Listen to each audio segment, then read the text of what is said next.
Christmas ആവാറായല്ലോ. എല്ലാവർക്കും ഒരു കേക്കെങ്കിലും വീട്ടിലുണ്ടാക്കി കഴിക്കണമെന്ന് ആഗ്രഹം തോന്നില്ലേ? കേക്ക് ഉണ്ടാക്കി ഒരു മുൻപരിചയവും ഇല്ലെങ്കിലും ഉണ്ടാക്കാവുന്ന വളരെ സിമ്പിളായിട്ടുള്ളൊരു ക്യാരറ്റ് കേക്കിൻ്റെ റെസിപ്പിയാണിത്. ഒന്ന് ട്രൈ ചെയ്ത് നോക്കൂ, എല്ലാവർക്കും ഇഷ്ടമാവും. ബേക്കറികളിൽ നിന്ന് കിട്ടുന്നത് പോലെ തന്നെ അത്രയും സ്വാദിഷ്ടമായ ടേസ്റ്റും അത്രയും സോഫ്റ്റുമായിട്ടുള്ള ഈ ക്യാരറ്റ് കേക്കിൻ്റെ റെസിപ്പി ഒന്നുണ്ടാക്കി നോക്കൂ. ഓവനോ ബീറ്ററോ ഒന്നും വീട്ടിലില്ലെങ്കിലും വിഷമിക്കേണ്ട, ഇത് നിങ്ങൾക്കുണ്ടാക്കാം ഈസി ആയിട്ട് തന്നെ. ഞാൻ ഒരു വലിയ ക്യാരറ്റും ഒരു ചെറിയ ക്യാരറ്റും എടുത്ത് വെച്ചിട്ടുണ്ട്. ഇതൊന്ന് ഗ്രേറ്റ് ചെയ്തെടുക്കണം. ഗ്രേറ്റ് ചെയ്ത് കിട്ടുമ്പോൾ 1 കപ്പ് അളവാണ് വേണ്ടത്. ചെറിയൊരു കേക്കാണ് നമ്മൾ ഉണ്ടാക്കാൻ പോകുന്നത്. ഇത് ഗ്രേറ്റ് ചെയ്തെടുത്തിട്ടുണ്ട്. ചെറിയ ക്യാരറ്റ് ഞാൻ ഉപയോഗിച്ചിട്ടില്ല, വലിയ ഒരു ക്യാരറ്റ് മാത്രമാണ് എടുത്തിരിക്കുന്നത്. ഇതിപ്പോൾ 1 കപ്പ് അളവ് കിട്ടിയിട്ടുണ്ട്. ഇനി ചെയ്യേണ്ടത് പഞ്ചസാര ഒന്ന് പൊടിച്ചെടുക്കണം. ഇത് 1 കപ്പ് പഞ്ചസാരയാണ്. മിക്സിയുടെ ചെറിയ ബൗളിലിട്ട് 2 ഗ്രാമ്പും കൂടി ചേർത്ത് നല്ലപോലെ പൊടിച്ചെടുക്കാം. നല്ല ഫൈനായിട്ട് തന്നെ പൊടിഞ്ഞു കിട്ടണം, ഒട്ടും തരി പാടില്ല. വേറെ മസാലകളൊന്നും ഇതിൽ ചേർക്കുന്നില്ല. ഇനി നമുക്ക് മൈദയൊന്ന് അരിച്ചെടുക്കാം. അരിപ്പയിലേക്ക് 1 കപ്പ് മൈദയാണ് ഇട്ട് കൊടുക്കുന്നത്. ഈ മൈദയുടെ കൂടെ 1 ടീസ്പൂൺ ബേക്കിംഗ് പൗഡർ ചേർത്തിട്ടുണ്ട്. അതുപോലെ തന്നെ 1/2 ടീസ്പൂൺ ബേക്കിംഗ് സോഡ. ഇനി ഒരു നുള്ള് ഉപ്പ് കൂടി ചേർക്കാം. ഇതെല്ലാം കൂടി നല്ലപോലെ ഒന്ന് മിക്സ് ചെയ്ത് അരിച്ചെടുക്കാം. കൂടുതൽ പ്രാവശ്യം അരിച്ചാൽ അത്രയും സോഫ്റ്റായി കിട്ടും. 2ഓ 3ഓ പ്രാവശ്യം അരിച്ചെടുത്താൽ അത്രയും നല്ലതാണ്. മൈദയെല്ലാം അരിച്ച് മാറ്റി വയ്ക്കാം. ഇനി അടുത്ത ജോലി നമ്മുടെ ബേക്കിംഗ് ട്രേ റെഡിയാക്കലാണ്. ബേക്കിംഗ് ട്രേയിൽ ഒരല്പം ഓയിൽ തടവി അതിൻ്റെ മുകളിൽ ഒരു ബട്ടർ പേപ്പർ ഇട്ട് കൊടുത്തിട്ടുണ്ട്. ഇത്രയൊക്കെ റെഡിയാക്കി വയ്ക്കാം. ഇനി മിക്സിയുടെ വലിയ ജാർ എടുക്കുക. അതിലേക്ക് 2 മുട്ട പൊട്ടിച്ചൊഴിക്കുക.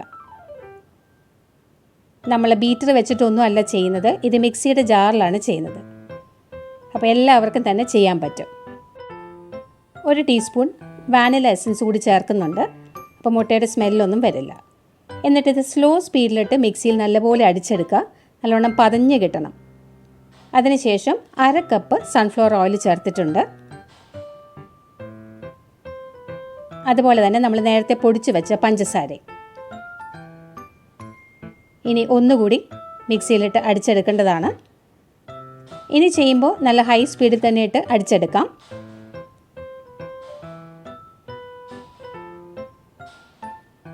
ഇതുപോലെ കിട്ടിയിട്ടുണ്ട്.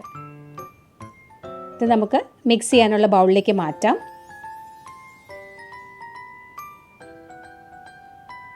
ഇതിലേക്ക് മൈദ കുറേശ്ശെ ഇട്ട് കൊടുക്കാം. ഒരു 2 പ്രാവശ്യമായിട്ട് ചേർത്ത് കൊടുക്കാം. ഞാനിപ്പോൾ പകുതി ഇട്ട് കൊടുത്തിട്ടുണ്ട്. നല്ലപോലെ ഒന്ന് മിക്സ് ചെയ്തെടുക്കാം. ആദ്യം ഇട്ട മൈദ നല്ലപോലെ ഒന്ന് മിക്സ് ചെയ്തെടുക്കുക. അതിനുശേഷം ബാക്കി കൂടി ചേർത്ത് കൊടുക്കാം. ഞാനിപ്പോൾ ബാക്കി കൂടി ചേർക്കുന്നുണ്ട്. ഒരു ചെറിയ പോർഷൻ ഞാൻ ഈ പാത്രത്തിൽ ബാക്കി വെച്ചിട്ടുണ്ട്. അതെന്തിനാണെന്ന് പറയാം.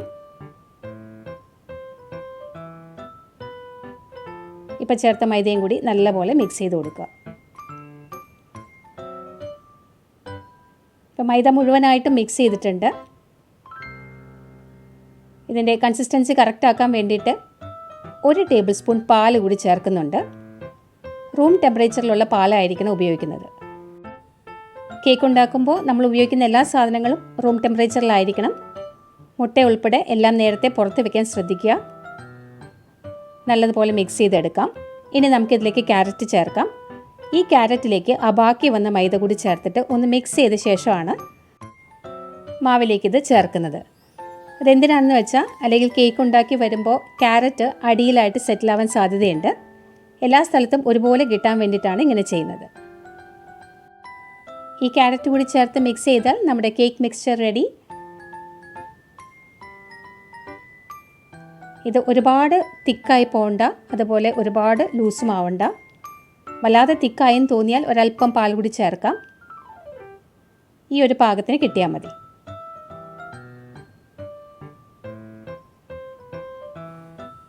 ഇനി ഇത് നമ്മുടെ ബേക്കിംഗ് ട്രേയിലേക്ക് മാറ്റാം. ഇത് നമ്മൾ ബേക്ക് ചെയ്ത് എടുക്കാൻ പോകുന്നത് അവനിലല്ല. അവനുള്ളവർക്ക് അതിൽ യൂസ് ചെയ്യാം. ഞാൻ ചെയ്യുന്നത് ഒരു സാധാരണ അലുമിനിയം പാത്രത്തിലാണ്.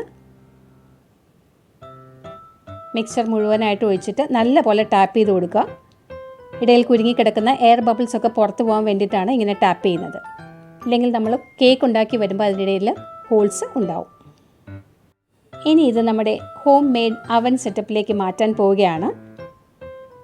കണ്ടോ, ഇതുപോലൊരു നല്ല കട്ടിയുള്ള അലുമിനിയം പാത്രമാണ് ഞാൻ വെച്ചിരിക്കുന്നത്. ഇല്ലെങ്കിൽ കട്ടിയുള്ള ഏതെങ്കിലും പാൻ വേണമെങ്കിലും യൂസ് ചെയ്യാം. ഇപ്പോൾ ഹൈ ഫ്ലെയിമിൽ വെച്ചിരിക്കുകയാണ് ഒരു 5 മിനിറ്റ് പ്രീ ഹീറ്റ് ചെയ്യാൻ. ഈ പാനിലേക്ക് ഒരു സ്റ്റാൻഡും ഇറക്കി വെച്ചിട്ടുണ്ട്. അതിൻ്റെ മുകളിൽ വേണം വെക്കാനായിട്ട്. ഡയറക്റ്റായിട്ട് പാത്രത്തിലേക്ക് ഇറക്കി വെച്ചാൽ ചൂട് കൂടും, അടിഭാഗം കരിഞ്ഞു പോവുകയും ചെയ്യും. അതുപോലെ നല്ല എയർ ടൈറ്റ് ആയിട്ടുള്ള അടപ്പ് വെച്ച് അടച്ച് വയ്ക്കുക. ഇനി ഒരു മീഡിയം ഫ്ലെയിം വെച്ചാൽ മതി. ഏതായാലും ഒരു അരമണിക്കൂർ നേരത്തേക്ക് തുറന്ന് നോക്കരുത്. ഞാനിപ്പോൾ ഒരു അരമണിക്കൂർ കഴിഞ്ഞ് തുറന്ന് നോക്കിയപ്പോൾ സെൻറ്റർ പോർഷൻ വെന്തിട്ടില്ല. അതുകൊണ്ട് വീണ്ടും അടച്ച് വയ്ക്കുകയാണ്. ഒരു 50 മിനിറ്റ് ആയപ്പോഴാണ് കൃത്യമായിട്ട് വെന്ത് കിട്ടിയത്. അങ്ങനെ നമ്മുടെ ക്യാരറ്റ് കേക്ക് റെഡി ആയിട്ടുണ്ട്. നല്ലപോലെ ചൂടാറിയ ശേഷം വേണം ഡിമോൾഡ് ചെയ്യാനായിട്ട്. ആദ്യം സൈഡൊക്കെ ഒന്ന് വിടിയിച്ചു കൊടുക്കാം.